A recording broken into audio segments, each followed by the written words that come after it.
folks. One of those days. Sit back, relax, enjoy the flight.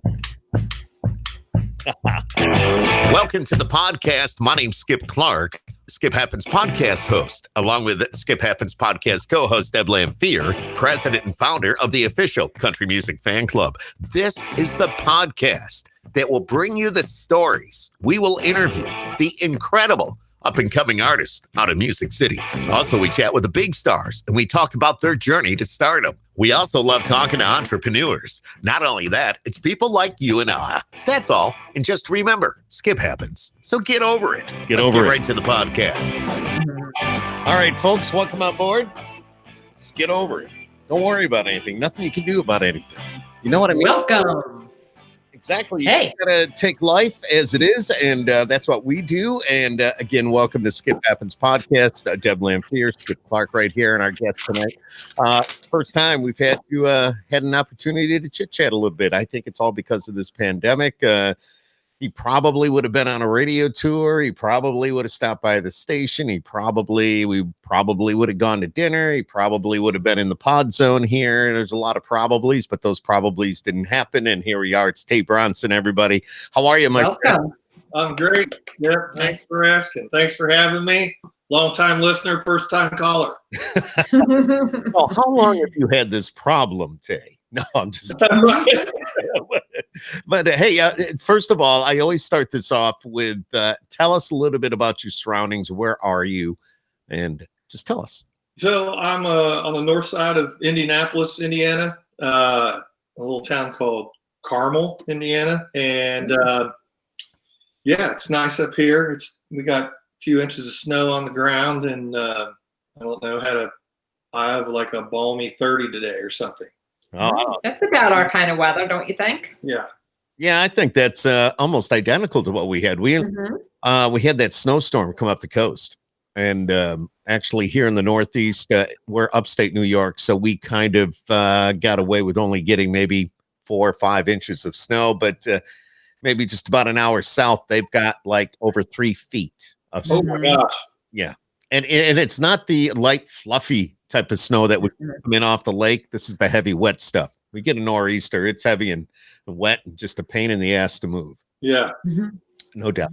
Tell us a little bit about you, Tay, though. How long you've been playing music? I know I was reading some of your bio. You said you picked up a guitar at the age of 7, and you did a little alternative rock thing. And go on. You just tell us about it. Yeah. So, I picked up the guitar. I don't know. 7, something like that. I don't know. I really started taking lessons in junior high, and so I had to put a band together, and we played the 7th grade junior high talent show or whatever, and we called ourselves. I think we played Bryan Adams' "Cuts Like a Knife." Oh, cool. And, so that was the start. We called ourselves Trouble. I'm sure you were at that age anyway. But. Yeah, right. Didn't They had their checkered vans and a checkered, guitar strap. I love it. So I was pretty much as cool as any 7th grade boy could be. But yeah, I went to DePaul University. Very cool. And I was actually a trumpet major there. And so I'm hanging out in jazz band, and then, this drummer comes in, and then a guitar player walks in, and we start jamming. And of course, I met another guy the first day I was at school who's been like my lifetime best friend, Jason. He was our keyboard player, and we put this band together called Push Down Turn, and we just kept writing and playing and writing and playing and playing, and so we did that like as a career out of it while in college, and then out of college for another 10 years or so. Cool. And we got to, we were on a Horde tour back in 97, 98. We had some long-standing road tours with like Freddie Jones Band and the Bodines. And so, yeah, we had a lot of success, and it was a really good time. And we gave it up around 2003. We've done a few reunion shows since. It's always fun to jam with those guys, and they're on my album Drinks and Memories. Yeah. Those guys are scattering their talents throughout it. So once a friend, always a friend. Yeah, right. Yeah. Once a bandmate, always a bandmate. Yeah, they're kind of like brothers. You spend that much time with somebody. Yeah. You have your disagreements, and you can't, Well, like everything about everyone. They all get on your nerves eventually, But when you don't see them very often, you tend to remember only the nice things about them. True. Which I hope they think the same of me. Hopefully. They're watching this right now going, that son of a bitch. Yeah. But that's kind of cool. But that was an alternative rock type of band, correct? Yeah. So it was, what made you get into like the country? Yeah. So, I think that it's kind of where I'm from. If you, not to date myself, if you go back to the 70s or something, turn on the AM radio, like Willie and Waylon were playing on the radio. It was a big deal. My dad and I used to watch Hee Haw all the time. So I like watching those performers and a lot of great artists. And so I think that I just kind of gravitated towards that naturally. And that was kind of my, as far as music, that was in here. And then later, as I grew up and, my friends started, hey, listen to this rock album and stuff. So then, started buying some rock albums and, whatnot. And my sister would convince me to spend all my money to buy the albums that she would listen to. She was smart. Yeah, she was super. What brothers are for? She's probably thinking, well, you're going to need them anyway. You're going to have to learn the music, and you're going to have to listen to them over and over. So you should just buy them. Yeah, she must have known. I don't know. Mm-hmm. That's the way it happened. So anyway, I got a pretty good LP collection. Oh, that's cool. That's cool. So do I, man. I tell you, I love my vinyl. Love the vinyl. Mm-hmm. And I got to tell you, I lived that decade of the 70s. But I went through it, and so did Deb. I'm not as old as you guys. I don't know what you're talking about. Well, I don't know. Okay, Deb, never mind. We're not going to talk age here, but age doesn't matter with what we do. It's the music that keeps us young, and we just keep pushing ahead. And Tay, being from Indiana, which is kind of unusual if you're a country artist. I mean, a lot of the country artists actually move to Nashville. But you've made home. This has been your home, correct? Yeah. I grew up across the border in Ohio, a little town called Harrison, Ohio, and there's State Street in Harrison, Ohio. And the kids that live on this side live in Ohio, and the kids that live on this side live in Indiana. So I'm literally was Buckeye by the skin of my teeth, but now I've lived in Indiana longer than Ohio, so. I have to say, go Hoosiers. There you go. There you go. And every once in a while, you would leave the state by going across the street. So right, yeah. Well, Ohio has the same thing with Kentucky too.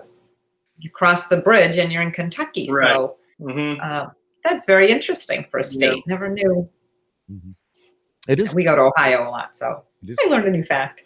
Hey, I came across your Christmas tune. Yeah. I love you already laughing. And I went, wow, Alone on Christmas. All right. She left me on Black Friday. And shopping. It was more just shopping. How did you come up with that? Well, I mean, we're rolling into the holidays now, so thought I'd hit on it pretty early. Yeah, so it was about a year ago on Thanksgiving. I actually I wrote it, and it was a bunch of nonsense, but it was basically I didn't have a license, so I couldn't go see family, and my daughter was with her mom, and I was single at the time or whatever, so yeah. I should have, for all the right reasons, I should have been like, oh, woe is me, but I'm like, you mean I just get to hang out here by myself all day, and so I just went into the old, my little studio music room there, and just started writing. And then I happened to be talking with a pretty young lady that had found me on Tinder. I knew you were going to say Tinder. Right? Exactly. And so I'm like, what? It's So popular. and I was already writing this song, Okay. but anyway, so I just kind of, oh, well, how do I, okay, just take a right turn over here. And so now I have a Christmas song about online dating. So Pretty much, yeah. And the girl in the end of the video, is that her? No. No, Okay. no. No need to explain. Gotcha. He may not want to explain. Hey, a guy to guy, don't worry about it, Tay. It's all cool. But How about those bills? yeah, exactly. Oh my God, we just went on the wrong. We're going down the wrong path here. But if you want to see the video, you can find it on YouTube. It's called Alone on Christmas, right? Alone This Christmas. Yeah, Alone This Christmas. And actually, when I heard it, I kind of laughed and I went, "Wow!" You know how many guys are probably going to listen to this and go, "Yeah." Then they're going to turn it up. They're going to, but and that's good. So you found somebody online, dating online type of thing. Yeah, Cool. I did. It turned out that I I bet. was like, oh wow, this girl's really pretty. Why is she interested in me? And then, it came out like, oh, she was saw Push Down and Turn play at Pierre's nightclub in Fort Wayne, like in 1994 or whatever, and she, anyway. So it was a pleasant surprise. That's cool. Good for you, man. I just, I'm for somebody being happy, and I want you to be happy. So thanks. All of our ups and downs, and now we're 2020. It's been the worst year ever. We can talk about that, but hey, Alone This Christmas, has that been pushed to radio at all? It hasn't. It hasn't been pushed yet on the radio. I just kind of made the video because it's just fun. It was going to be a fun one to make and easy to make, and so we kind of made that, and then just pushed it out here on the socials here the last right after. I think we did it the Friday after Black Friday. Gotcha. Well, it's good. It's good. And your other music is fabulous. Key Over the Door is like great. That's what I was listening to when you popped on. I heard that. I'm going, yeah, this is good. Tell us a little bit about your songwriting, and you got Key Over the Door that just came out a few weeks ago. If I'm not mistaken. So it's doing well, and so I think last week we had 408 spins on 45 terrestrial radio stations. Nice. Around the country, so it seems to be doing well. So those who give it a shot just seem to keep it in rotation. So that's good. That's a good feeling. What else did you ask me about songwriting? Yeah, songwriting. Yeah. So like Key Over the Door. I don't know why, but I'm always taken to usually taken to the love songs, the slow songs, and I don't. Those are the ones I like to write, I guess, But every once in a while, I get and the thing was in the band. When I was writing for the band, it was like, you get them up and you get them dancing, and you hit them with a cover, and people were feeling good or whatever. And then they'd be like, "Oh crap! Now we got to play another one of Tay's freaking love songs," and everybody takes a seat, right? So it was just kind of nice to write one, a little uppity thing, and it had a nice vibe to it. And it just kind of came to life in that, I didn't think anything of it when I wrote it. It was a true story. Found myself living in an apartment with one of those so you got the door, and then you got the transom above it with the annoying hallway light, like your college dorm room. Yep. And so I had someone was coming to visit, and I wasn't going to, be there. And I'm like, well, how do I leave you a key? She said, well, just leave the key over the door. And I was like, oh, bingo. So I wrote a little song about it. And then I thought, um, I was like, key over the door. Okay, so I'm leaving the key so the door can be, so my door's open. And I'm like, oh yeah, the door is always open. Waylon Jennings. The door's always open, the light's on in the hall. Yep. And so I just kind of like, oh, well, there's my roadmap, and just kind of, we're just going to kind of throw it out there. Hey, if you're ever around, you know where to find me, and the key's over the door. So, yeah. Isn't it amazing how you could take such a simple topic and make a whole song out of it? Right? I mean, because even like Old Dominion has hotel key. I mean, who would think you'd write a song about hotel keys and your key over the door? I mean, but they're all facts of life. Mm-hmm. They're thoughts of life. Mm-hmm. So exactly. And I know for a fact that the hotel key with Old Dominion, one of the guys in the band collects hotel keys. And of course, being on the road as much as they are, and that he came up with the little, the keys. Mm-hmm. I know I have some bouncing around here somewhere. Oh, I have. Yeah. Remember they gave us the hotel key, Ashley McBride's one night. Oh yeah, that's right. The hotel key. Remember they gave that to us at CRS. It's CRS. That's right. Yeah. So I think that's a great. You could take a one-liner, like you said. Oh, I can do something with that line. I think I'll make a song out of it. I think that's the fun. It can be the challenging part. Mm-hmm. It can be the fun part. And I've reached out. I was fortunate enough to be part of the Red Lodge Songwriters Festival last year.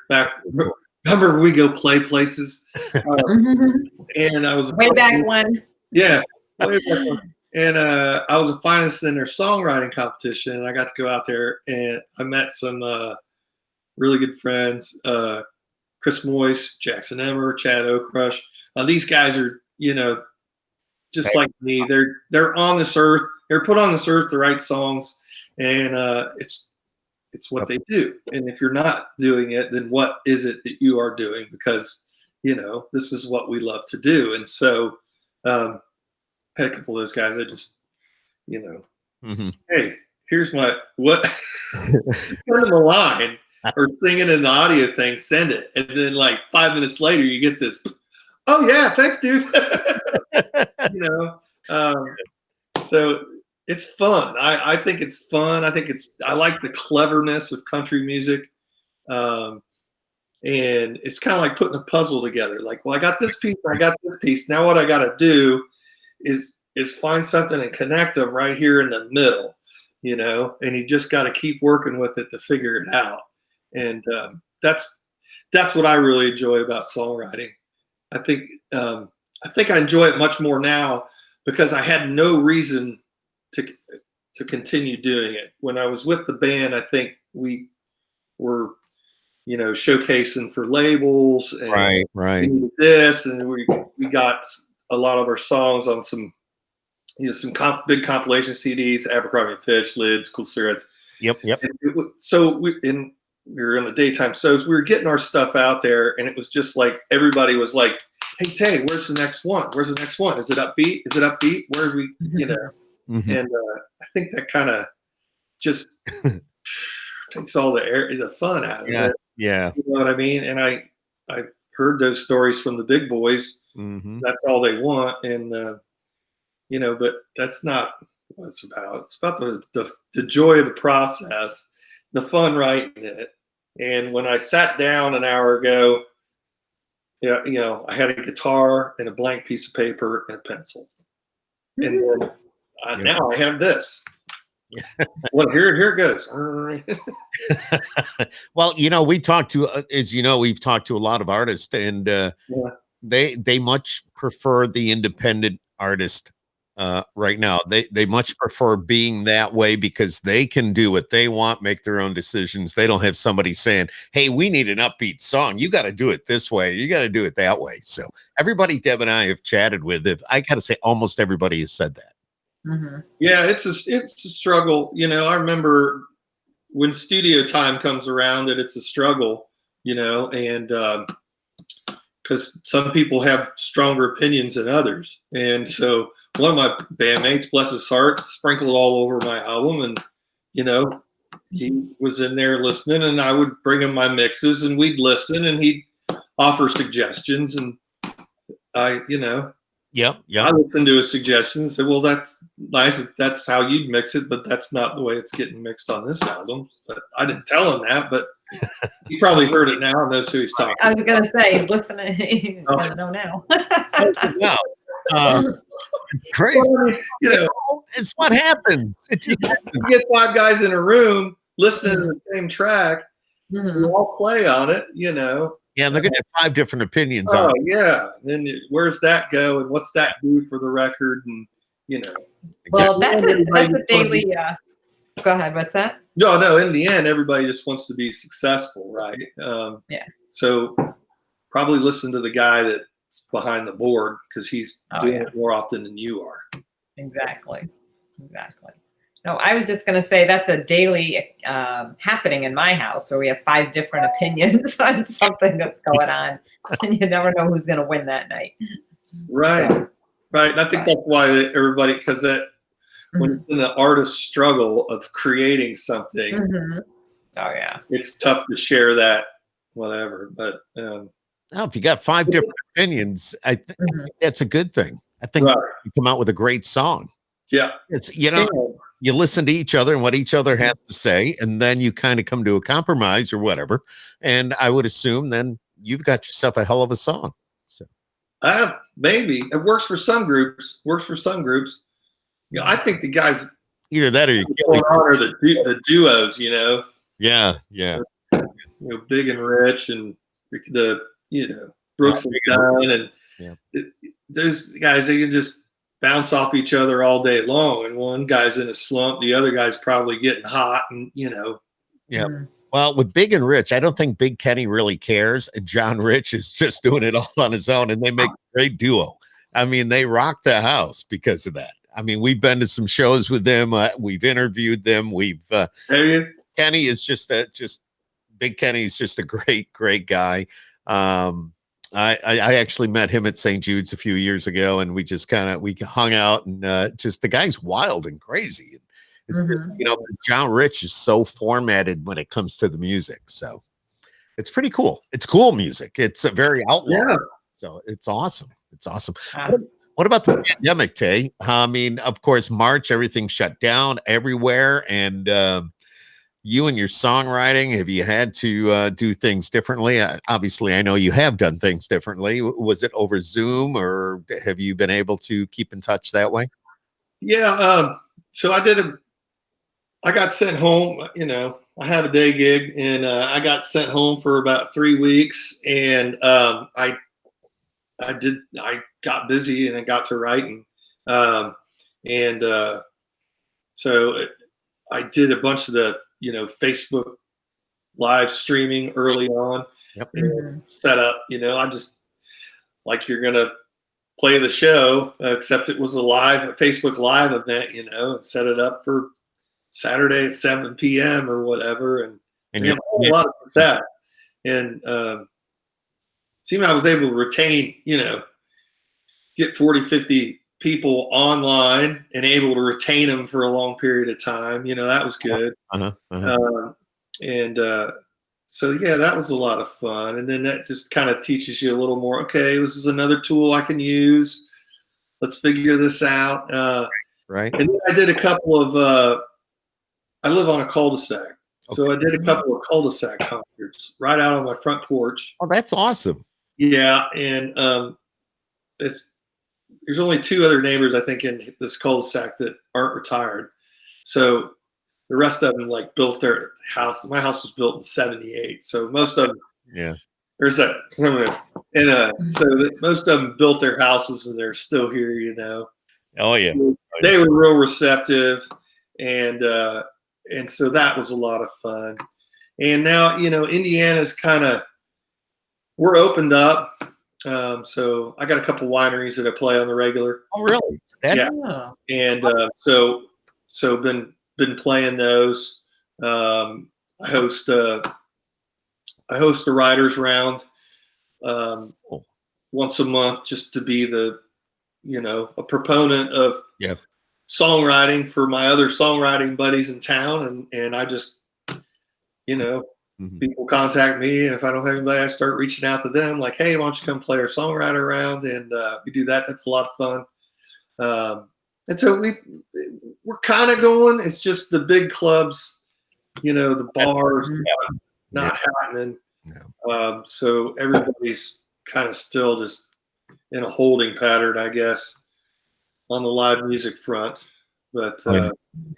Well, we're waiting to see what 2021 is going to bring. Nobody really knows yet, but it's not sounding too good right now for the early part of the year, anyways. And hopefully, with the vaccine, now that the other one's got the FDA approval, hopefully they'll even get more out there, and maybe by midsummer, early fall, we'd be able to go to some live shows. right. Which one today was approved? Because I missed the news today. Moderna, Oh, it was good. I believe. Okay. I believe so. Hmm. Yep. So Well, I just got over it. So right around Thanksgiving, I got the virus, and it knocked me down pretty good. did it? Can you tell us a little bit about it? Could you taste? Could you smell? No taste, no smell, and it was. That's terrible. I mean, I'm 6'3" and 200 pounds, but I wasn't gonna let this thing beat me. So I decided taste or no taste. I wasn't gonna, and I couldn't remember if it was feed a flu or starve a cold or what. Anyway, so and my daughter was quarantined with me, so I was trying to get her out of the house. So I scheduled a test, and then we took her tests. And by the time we got back to the house, she's like, "Dad, I don't feel very good." And of course, her test came back positive. So we were both stuck here. So we were calling Uber Eats and and pizza.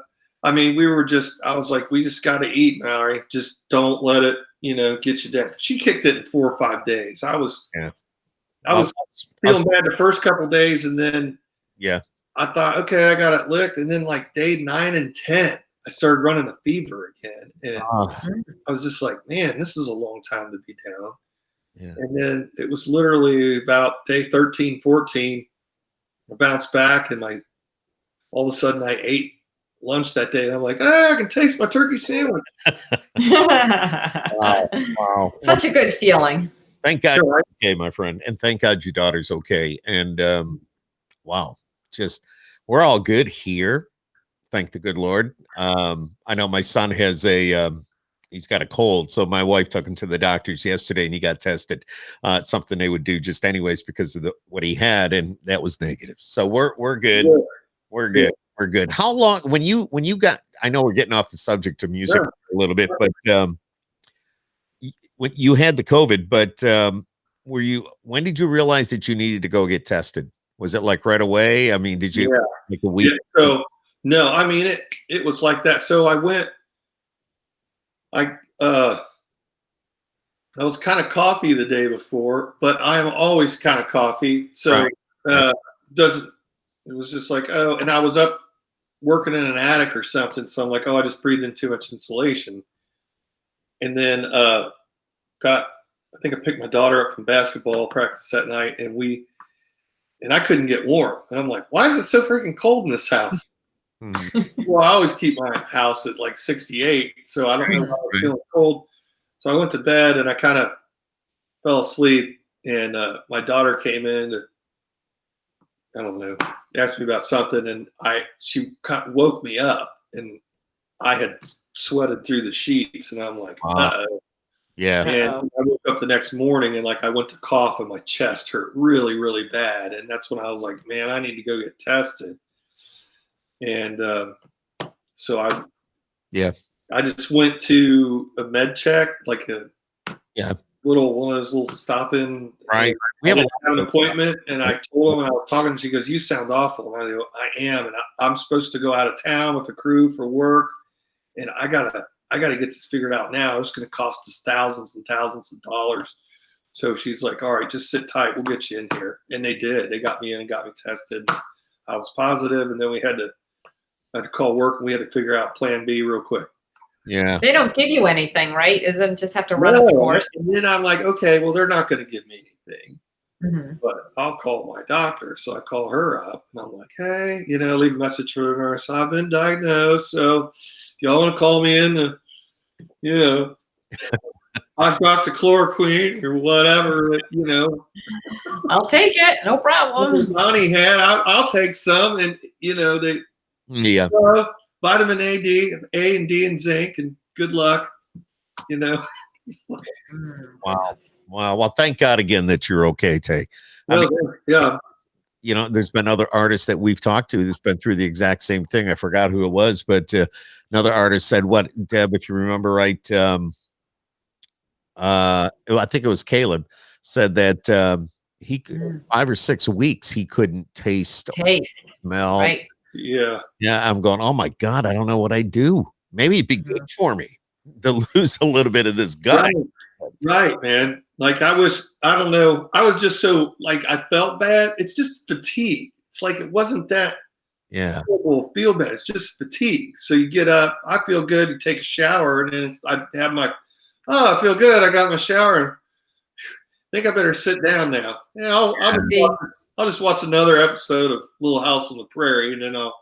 That's what would be tough for me, because once I get out of the shower, I'm like a Energizer bunny in the morning. It's like I'm up, I have my coffee. Once I'm in that shower, I am ready to run my day. So if something's going to hold me back after my shower, watch out, because I'll be fighting because, like, you know, you said you get fatigued after that. I wouldn't know what to do with myself. Yeah, it was just kind of, and then I'd lay down, I'd watch another movie, and I'm like, God, I just need to get up, and then I get up. What am I going to do? Well, I guess I could fix something to eat. That's kind of just what I did. Then I go. Even though you couldn't taste it, but you made yourself. I'd make something to eat anyway, because I did something for 5 minutes, and then I'd go lay back down. So yeah. So how long did it last for you? I was pretty beat up for about 12, 13 days. Wow. Day 14 was the day before Thanksgiving, and so I went out. That was my, you know. Okay. Like, okay, I'm allowed out. It's been 10 days, and I've been more before without symptoms. So I went out and got some supplies so I could fix a Thanksgiving dinner for my daughter and I. So we were here with each other. So do you how often do you see your daughter? That's pretty cool. Oh, all the time. That's awesome, man. Her mom lives right around the corner, and so she's an AAU basketball player. So we're we're opening it, so we're going up to Fort Wayne to play in a tournament this weekend. So very cool. Well, good luck with that. I think that's awesome. How old is she? 14. 14. God bless her, man. That's cool. And she's playing like this right now. She might have something ahead of her. So yeah, she does. All these girls she's playing with, and a bunch of them they've been playing together for 5, 6 years, and they're going to be. She's playing a lot of them on her 8th grade team right now, and she's going to be in high school with about 10 of them. So they're going to have a hell of a no doubt squad. No doubt. And what does she think of Dad being a musician? Yeah, it's cool sometimes. It's cool. Sometimes though. Sometimes. So did you see the Christmas video? Yes. He pops up with the clarinet and does that clarinet solo. Okay. All right. That's her. So if you dig on my Facebook page, when I wrote that song, I'm like, it's Christmas, you know. So I'm like, okay, Mallory, and I want you to play this solo. And so I'm like writing it on a piece of paper. Meanwhile, she's been playing clarinet for a year. And, I'm writing the notes out. She goes, Dad, and it's just all these chicken scratches. Well, then I figured out that, dang it, Tay, you idiot. Well, the guitar's in C and clarinet's a B flat instrument. So I had to transpose it. And it's been so long since I did anything like that. It was making my head hurt. So we went to, there were some tears. We laughed, we cried, and then we shot this video on YouTube, and it had like 4,000 or 5,000 views in like the first week, man. I mean, it was just taking off. And then Facebook was like, oh, wait a minute, we are not monetizing on this. So they asked me if I wanted to, put some money behind it. And I'm like, no, I'm good. Pretty much disappeared. Right. So I learned my lesson there. Oh yeah, we've those Facebook rules are like really they're strange. I don't even know how to explain it, but that's right. Somebody like you should be able to put your stuff on there if you want. If you don't, they want to make money off you too. If you're not going to pay them, it's like, okay, we'll take it off. Yeah, and we'll just shut it down. We'll shut it down. Yeah. That's not right. Yeah. Right. All right. So if somebody wanted to get a hold of your music right now, where could they find it? I know we've been talking about YouTube, but is it on your website too, Tay? On our website, Tay Bronson Music, Facebook, Instagram, Tay Bronson. But if you're going for the music, your Spotify, iTunes, Rhapsody, all that, it's out there. You're there. That's cool, man. Can I ask what's your side gig? What was your side hustle? Yeah, so this is fun. So the keyboard player and the drummer from my original alternative band outfit, Push Down and Turn, we started a company called Premier Custom Audio and Video. We're now called the Premier Group. Okay. And, we're the technology providers for all these high-end homes up here on the north side of that's Indiana, surrounding areas. And so we're kind of, it's the same thing, like hooking up your guitar rig or hooking up we're hooking up the house and, we get to still. I would love to do that. That's me. I mean, Deb could tell you, I am such a geek that I just love what I do. And I'm sitting in a studio that I built here at home with all, it's a podcast. We call it the Pod Zone. And then I got a complete voiceover side of the room, a full studio over there. And it's just the wires and the plugging in and making this work and that work. And, when I had the Verizon guy over here the other day working on my cable, I'm like, hey, I'll do that. Just tell me what I need to do. And, and then I was figuring things out as just like he was. So I love it. Yeah, it sounds glamorous. But like today, being in the attic. 30 degrees, I was in a giant house in sticks with no front door and the wind blowing right in and trying to use a hammer and a nail and pre-wire and drill holes. And it's like what? So is that like, are you wiring the house for internet, intercom, all that stuff? We usually wire them up for internet, so even though you're like, well, isn't it wireless? Well, yeah, but when you got a 10,000 square foot house, right, you have several access points around to spread that out evenly. All the TV, you got, your video. Do you want to distribute video from, head end video source? Right. Wiring for automated shades, outdoor screens. I'll take that. Automated shades. I'm going to get your phone number and we'll have them come out to Syracuse and get us all hooked up. I can get you hooked up. Yeah. So you haven't been in this neck of the woods. Obviously, we're in upstate New York, Syracuse, as Deb just said. You haven't been here since you went to a camp here? Yeah. I think it was like 88 or 89, something like that. Yeah, that was a long time ago. Long time ago. But really, it wasn't. It was like yesterday, but it was a long time ago. Right. I hear you, my friend. I hear you. Gorgeous. So are you going back and forth to Nashville to work on your career for music? Like you said, you were doing showcases for labels and things like that. I was referring to my old band, Push Down and Turn. And we kind of, play around some places and make some money. And then once a month we were rolling out to New York City, actually. We play the Wetlands and we played. And we get up there. The Wetlands, I think we played with Robert Bradley's Blackwater Surprise once and Huffamoose, and it was a real deal, But I've been down to Nashville a couple times. And I got some buddies down there getting after it. It's about a 5-hour drive, so that's not too bad. I can get down there if I need to.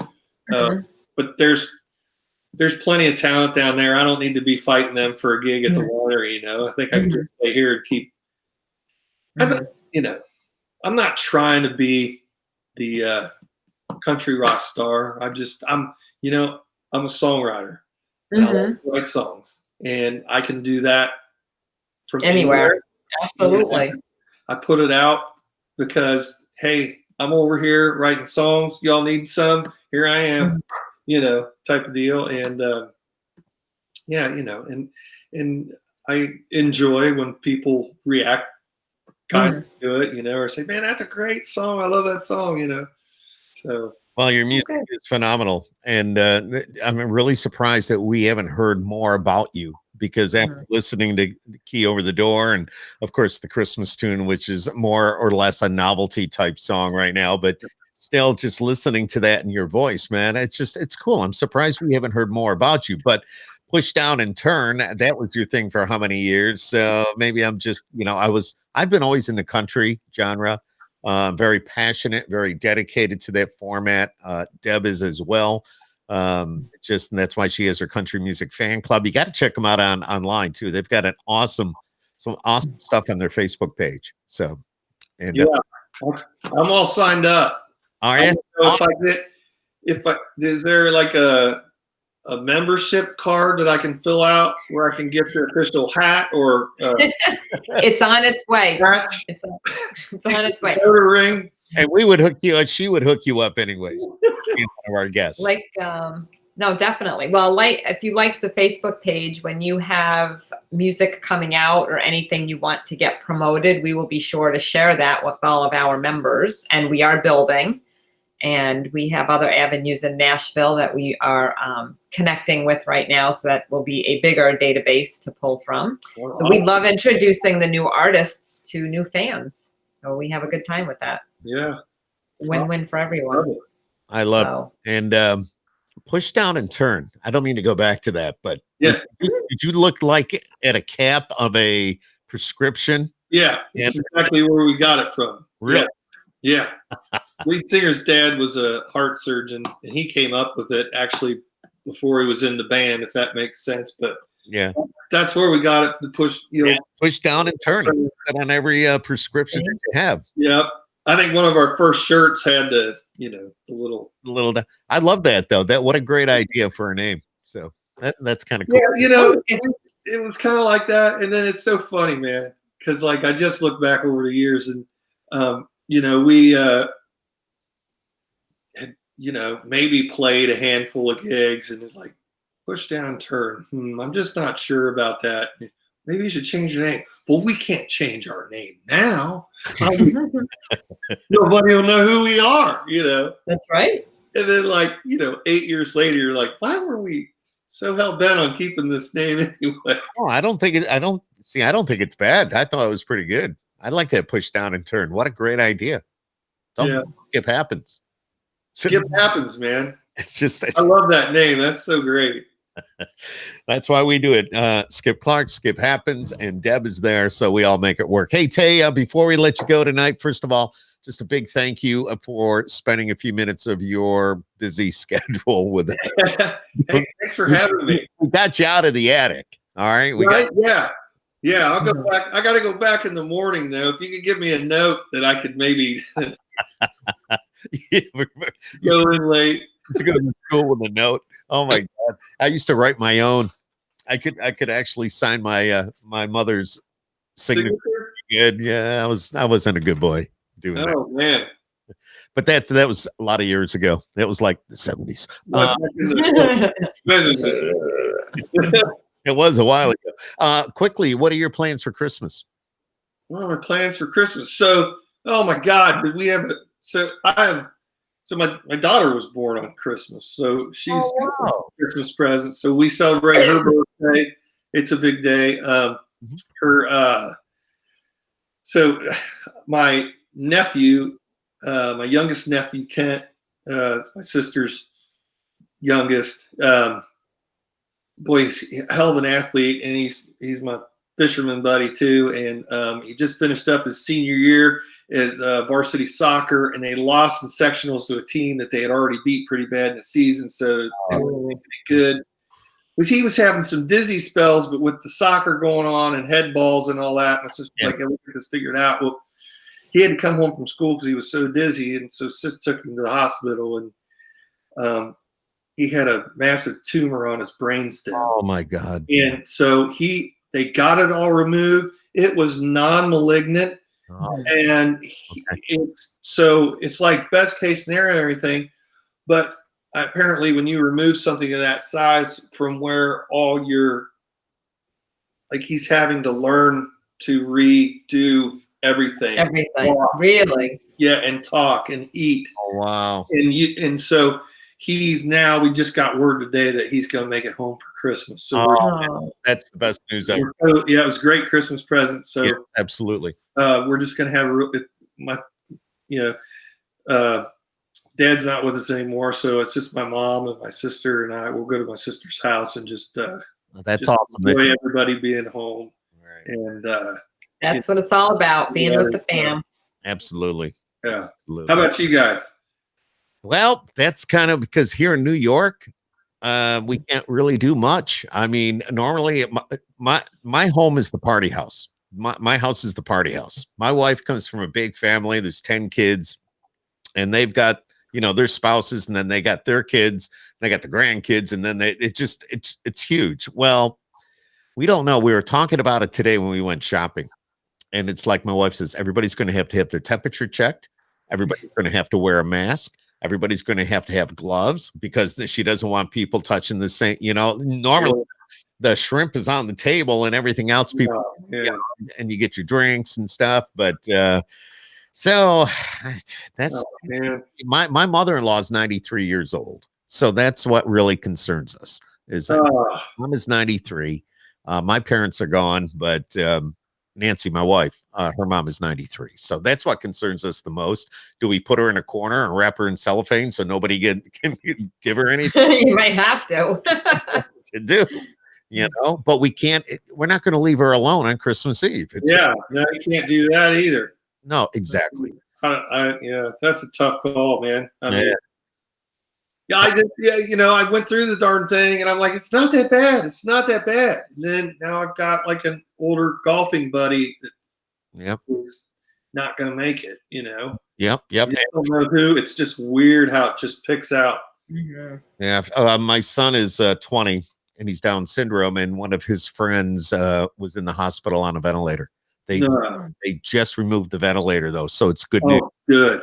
And it just goes to show you everybody handles it differently. You seem to be, you're healthy and you knew what you had a positive attitude. You fought it mentally as well as physically and you beat it. So a lot of people can't do that. And but it's they're saying the underlying issues, so you just don't know. Yeah. You don't know what I was a smoker for 20 plus years, I was worried, to tell you the truth, I was worried to death. I wasn't sure what was gonna come of it. How long have you been without a cigarette? I lost count. I think it's 6 or 7 years. My friend, that's awesome. Yeah. Good. Yeah, it feels good to be on the other side of it. These cold days, the guys at work go out and light a cigarette and put their hands around it to feel the warmth. I'm like, ooh, I remember that. Oh yeah. That's pretty good. Deb, what's your Christmas going to be like? Oh, we have 4 children, so we'll have us, the 4 kids, my husband's parents, and my nephew. So there's 9 of us. So we'll just hang out Christmas Eve here, and Christmas Day we'll go over to my in-laws' house. So won't be a big event this year. Sometimes, we'll have big events. This year will not be too big. Thanksgiving was very quiet as well. So yeah. So I don't know. Everything's up in the air here. So and it sounds like you're gonna have a wonderful Christmas though. So that's pretty awesome. All right, before we let you go, I've got a list of questions. 1 through 25. You give me a number and I'll read off the question that corresponds to that number. And Deb and I put this list together a little while ago. It's fun. It's fun. Okay. Give me a number between 1 and 25. 9. 9? What sounds fun to you right now? Sounds fun to me. Snow skiing. Whoa. Me too. God, I haven't skied and not that it matters, but wow, that's a long time. All right, give me another number. That's cool. 11. Are you usually late or early? Early. All right. Another one. 5. What most important quality to look forward to in a it's blank. So most important quality to look forward to. I don't know. What Most important to look forward to in what? In who? I have to let's pick another one. I'm not going to get into 3. that. 3. All right. Are you a fan, football fan? What team? Yes, Indianapolis Colts. All right. Anyways, What's the best way to promote a Colts fan? A Colts fan. To provoke a Colts fan? You want to piss one off. What do you do? Talk about Tom Brady. Imagine that would do it. All right. How about another one? 15. Dude, what's your go-to dance move? The Running Man. Really? Yeah. Can you demonstrate? Oh, God. Oh, there you go. All right, we'll do one more, brother. One more. All right, 20. Fried or hot chicken? Oh, that's a tough one. When you can taste it. Oh, yeah, when you can taste it, right? I'm going to have to say fried chicken. All right, there you Fried go. nothing beats good fried chicken. Oh, I agree. Yeah, Great. absolutely. Tay, you've been awesome, man. It's been a pleasure talking to you, having some fun, just talking about life, talking about your music. And again, if somebody wants to get a hold of you or listen to you, find out more about you, tell everybody your website again. www.taybronson.com or Tay Bronson Music on Facebook or Tay Bronson on YouTube. Or put that name in the Google Spotify, Google it, whatever. I should pop up all over the place. Yep, you do. We did it. You did. You popped up all over the place. Just a like and a share and a subscribe or whatever it's asking you. Just click the button. Very cool. Tay, what's that, Deb?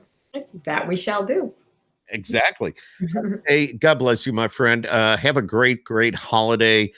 Enjoy the time with your daughter and the family members, and just, it's Christmas, and having a birthday on Christmas, that can go either way. Either you get pissed off because it's all one day and you just, you know what I mean? But yeah, we had some trouble with that. We were around 3 or 4, and it was my day and nobody else was allowed to have any joy, but she got through it. It was fun. We usually start the day out with a birthday cake.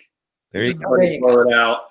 Mm-hmm. Then we started the day, it's hers. Mm-hmm. Now we're going to go have everybody enjoy their gifts. So that's awesome, brother. All right, my friend Tay, thank you so much for joining us here on Skip Happens tonight. Deb, thanks for having me. You're welcome. The official country music fan club with Deb, and of course Skip Happens podcast, and of course I work here in Syracuse on the Air on the Wolf, and the podcast is something we do on the side, so it's pretty cool. Again, thank you so much. We're going to click off. If you could hang out for just a few minutes, and we'll talk to you with the mics off. So, all right, everybody. Thanks for joining us here tonight. We'll talk to you again real soon. Thank you, everyone.